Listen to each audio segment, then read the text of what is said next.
Popsi, asilipin na natin yung ating niluluto na chokomada, no? Yan, kung luto na.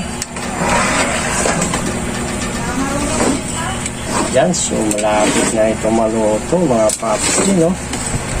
Ha? Luto na nga ito. Ayan, so pwede na ito. Luto na ito. Yan, ha?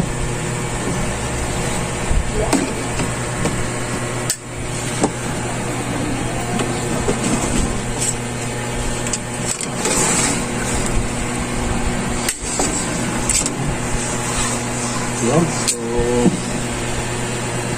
pandikoko naman mga popsi, no?